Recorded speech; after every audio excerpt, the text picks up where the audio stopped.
Hello दोस्तों, स्वागत है आप सभी का आपके अपने YouTube चैनल कॉन्सेप्ट बाय।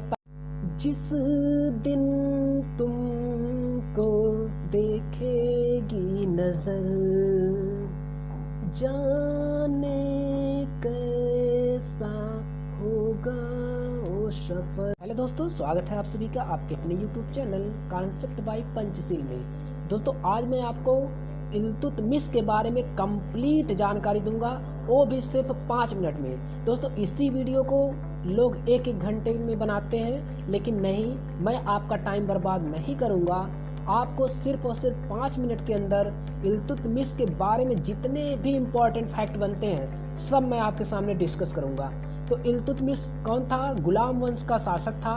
वह गुलाम वंश का शासक तो था, लेकिन साथ ही साथ दिल्ली सल्तनत का वास्तविक संस्थापक भी इल्तुतमिश को माना जाता है। और आपको ये चीज़ और बता दें, इल्तुतमिश का जो पूरा नाम था वह था शमसुद्दीन इल्तुतमिश, जिसका शासनकाल 1210 से 1236 ईस्वी तक रहता है। और इल्तुतमिश था वह दिल्ली सल्तनत का दूसरा शासक था। पहला कौन था? पहला आपका था कुतुबुद्दीन ऐबक। दूसरा शासक कौन है? इल्तुतमिश। दोस्तों, इल्तुतमिश से पहले एक शासक था जिसका नाम था आराम शाह। आराम शाह जो था कुतुबुद्दीन ऐबक का पुत्र था। उसने मतलब किसने? इल्तुतमिश ने आराम शाह से शासन छीन करके दिल्ली की राजगद्दी पर बैठा था। और आराम शाह कौन था? वह कुतुबुद्दीन ऐबक का दामाद था। इसका मतलब कुतुबुद्दीन ऐबक का दामाद इल्तुतमिश ने अपने साले आराम शाह को मार करके दिल्ली की गद्दी पर बैठा। और दिल्ली सल्तनत का वास्तविक संस्थापक कुतुबुद्दीन ऐबक नहीं था, हमने पिछली वीडियो में बताया। तो कौन था? इल्तुतमिश था। इल्तुतमिश के दोस्तों दरबार में जो था ना, वह 40 सरदारों का एक गुट तैयार था, जिसको तुर्कान-ए-चहलगानी के नाम से जाना जाता था।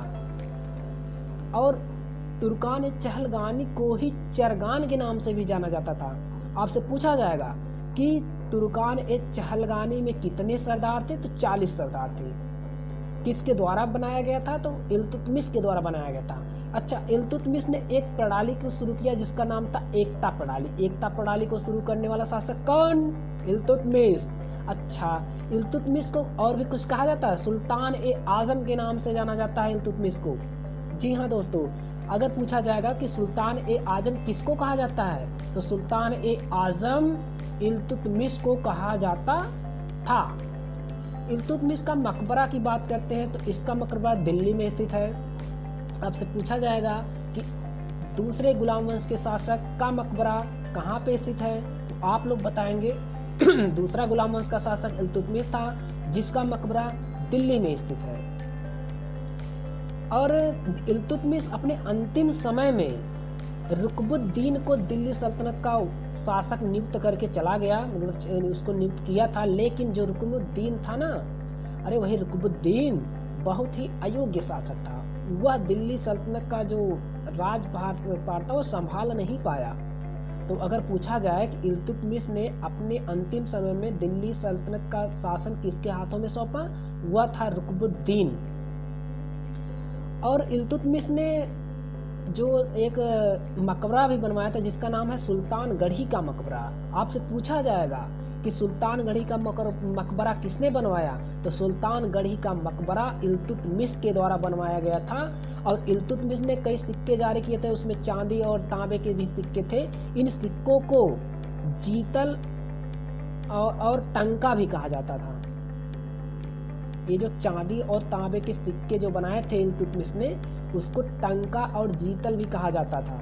इसके बाद इल्तुतमिश को न्याय की घंटी कहा जाता था। आपसे क्वेश्चन पूछा जाएगा कि न्याय की घंटी किसे कहा जाता था, तो इल्तुतमिश को ही कहा जाता था। और आपसे एक चीज और बताएं, दो आब के क्षेत्र का महत्व किसके द्वारा पता लगाया गया? मतलब किसने दो आब क्षेत्र का महत्व? दो आब का मतलब होता है दो नदियों के बीच का जो स्थान होता है, नदियों के बीच का जो खेती होती है वो बहुत ही उपजाऊ होती है। इल्तुतमिश ने पता लगाया कि दो आब के बीच जो क्षेत्र है ये कितना महत्वपूर्ण है, इसमें कितनी फसलें उगाई जा सकती हैं। अच्छी फसलें दो आब के क्षेत्र में उगती हैं। तो दो आब के क्षेत्र का महत्व किसके द्वारा पता लगाया गया? इल्तुतमिश के द्वारा। दोस्तों उम्मीद करते हैं आपको ये वीडियो बहुत ही अच्छी लगी होगी, और अगर आपको किसी भी एग्ज़ाम की तैयारी कर रहे हैं तो आपके लिए यह वीडियो बहुत ही इम्पॉर्टेंट है। अपने दोस्तों मित्रों के पास शेयर कीजिए। अगर चैनल पर नए हैं तो चैनल को सब्सक्राइब कीजिए। जैसा कि हमने कहा 5 मिनट वीडियो ख़त्म तो ख़त्म। जय हिंद।